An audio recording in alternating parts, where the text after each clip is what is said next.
Kama tulikuwa hadhir,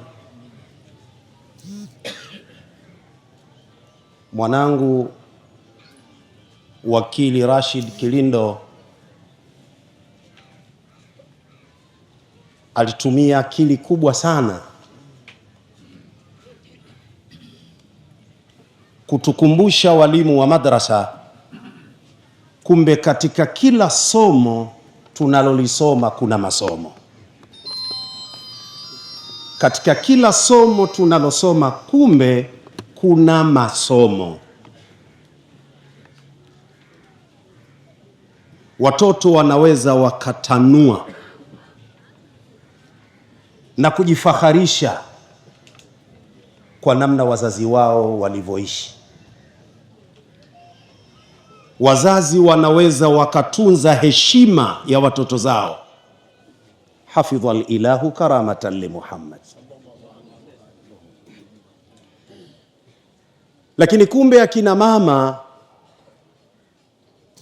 wakishindwa kukaa katika mama ntilie, maandazi, vitumbua na chapati, kumbe sheria inaruhusu kujiajiri wenyewe kwa neema alizowapa Allah, ikiwemo matiti yao kunyonyesha.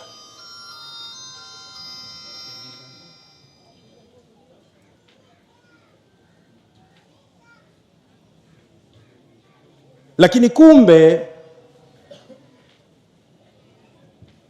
kulinda utaratibu aliofundisha Bwana Mtume Muhammad sallallahu alaihi wasallam wa kunyonyesha kwa kiwango kile cha miaka miwili, kumbe ni kumjenga mwanao mwenyewe, lakini ni ishara ya mapenzi ya kweli kwa mwanao, kwa sababu anachokipata kutoka katika matiti ya mama yake, maana yake kitu cha kwanza kabisa sio tu anatekeleza utaratibu wa sheria, kumbe mtoto yule anajenga afya ya mwili wake kupitia maziwa halisi ya mama yake. Wakili Rashid Kilindo, Mungu akubariki mwanangu.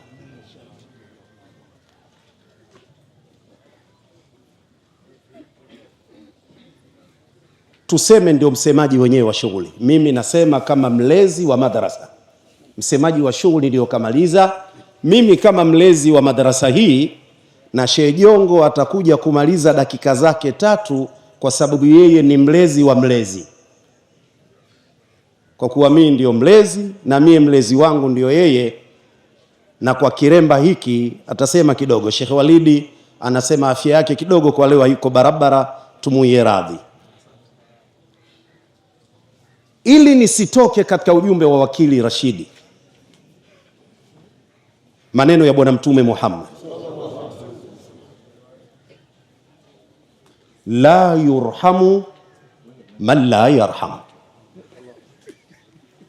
la yurhamu man la yarham, ndio ujumbe wangu. Hawezi kupata rahma za Allah, huruma wa Allah, mapenzi ya Allah yule ambaye yeye binafsi hana utamaduni wa kuhurumia wengine. Tafsiri yake nini? Kwa kila yule ambaye anataka ahurumiwe, amiminiwe rehma za Allah, mapenzi yake Allah, basi kuanzia sasa ajijengee utamaduni wa kuwa na huruma kwa viumbe wenzake. Ujumbe huu nitaanza nao kwa mwanangu Maalim Chevu.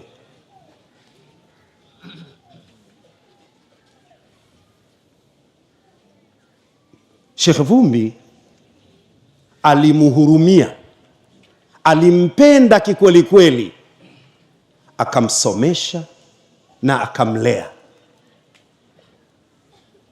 Akaliona kwa jicho lake la ualimu Sheikh Vumbi, Chevu na uwezo wa kukaa na vijana, akampa madrasa. Ule ulikuwa ni upendo wa kweli. muoneshe Sheikh Vumbi kwamba jicho lako la ualimu halijakosea. Nilistahiki kweli kunilea na kunipenda na kunikabidhi darasa, na wewe anzia hapo, wapende na uwalee watoto wako.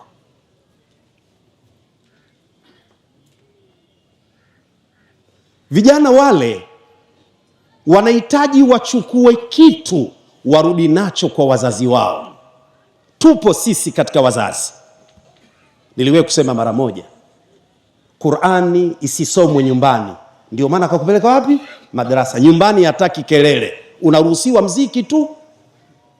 Wapo wazazi hao, au niseme tupo wazazi sampuli hiyo.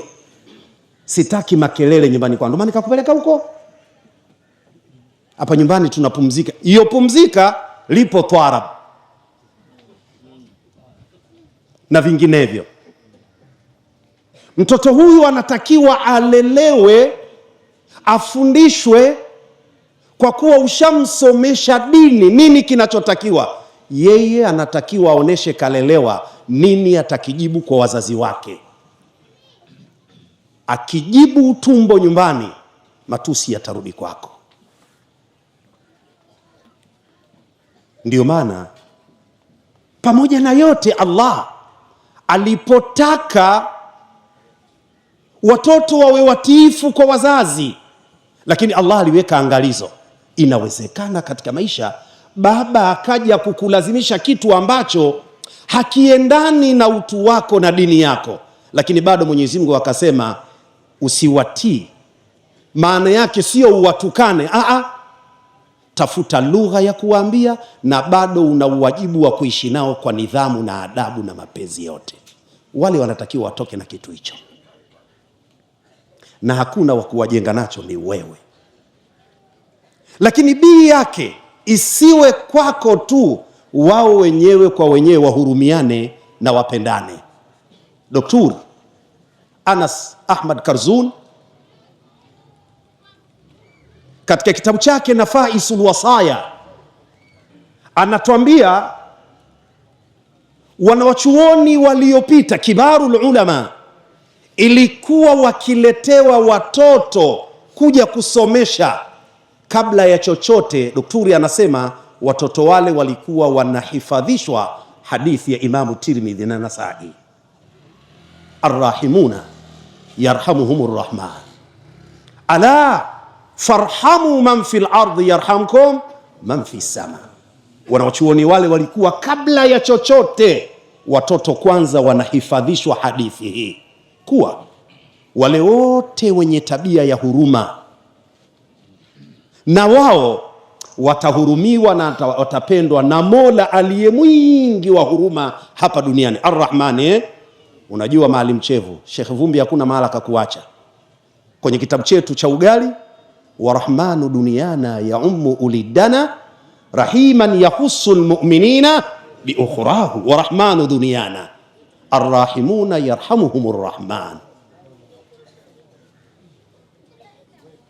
Mungu anamimina rehema zake kwa wale wote wenye tabia ya huruma.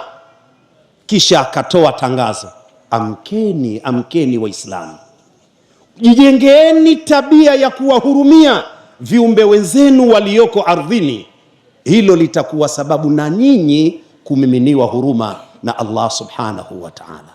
Aswaliwe Mtume Muhammad kipande hicho. Tulipopoteza kipande hiki cha kuwajenga watoto darasani kwenye huruma na mapenzi, matokeo yake tunazeeka nacho kigonjwa hiki. Hatuna mapenzi kati yetu na wala hatuhurumiani, kwa sababu hatukujengewa hilo darasani. Na ndiyo maana kumuona leo Muislamu wa swala tano Ramadhani hapotezi, bali Jumatatu na Alhamisi, usisahau ayyamul bidh wa ayyamu sudi, zote anafunga, lakini haoni tabu kumharibia mtu kwenye mpango wake wa kula, na mwenyewe anajisikia freshi, akamharibia mwenziwe kwenye ugali. Kwa kuwa hatukulelewa, hajui huyu naye muharibia kwenye ugali wake nyuma yake kuna timu ya watu wangapi wanategemea yeye ndiyo kichwa cha treni hii. Kuna wakati unaweza ukasema umemharibia mmoja, kumbe umeharibia watu 1000. Kilio cha watu wale kinaweza kikakutia laana katika maisha. Huruma, tumekosa huruma wa kweli, tumekosa mapenzi ya kweli. Allah alipolitaka hilo 159, amesoma mwanangu Muhammad Harun 159, sura ya 3 Ali Imran. Allah akasema fabima rahmatin min Allah linta lahum.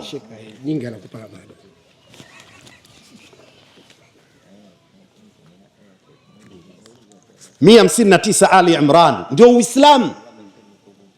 Unaweza ukawa na hasira kubwa sana, lakini hasira yako unatakiwa. Kwa nini bwana mtume alipoulizwa na yule bwana anataka wasia, mtume alimwambiaje?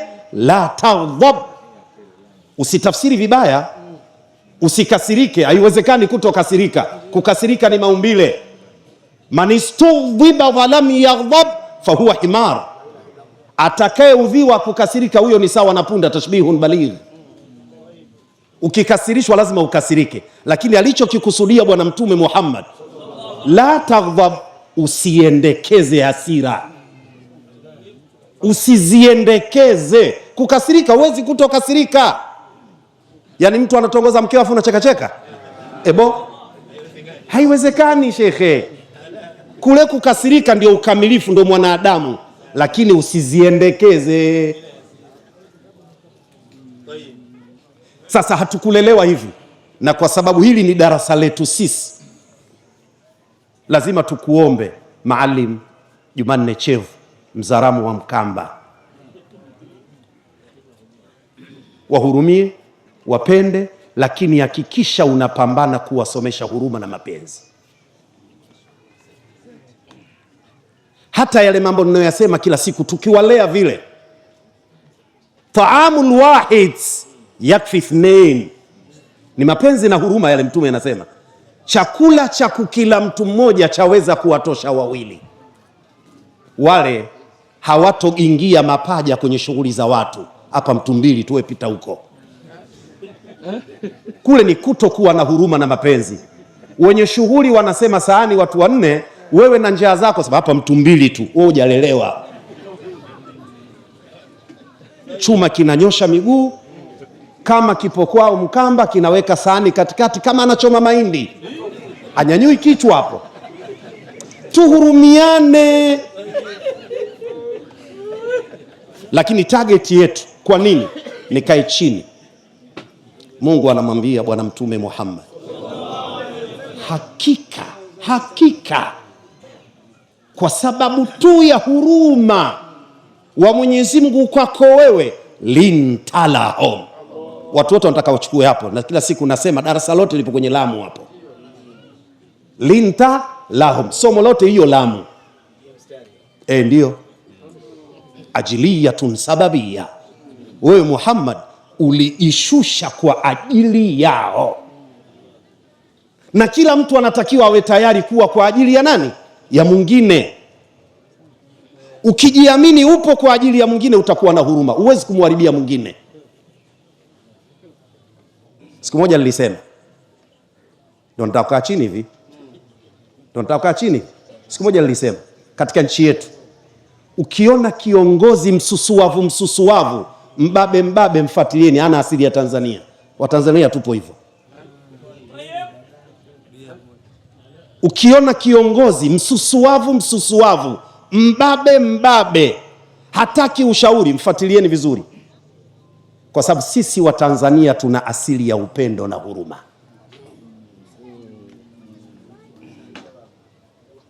Fanya iktibasu maana, sio iktibasu lafzi.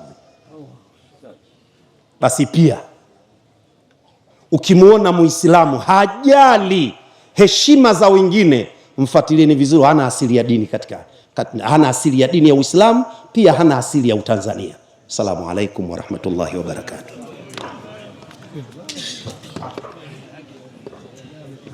Sallallahu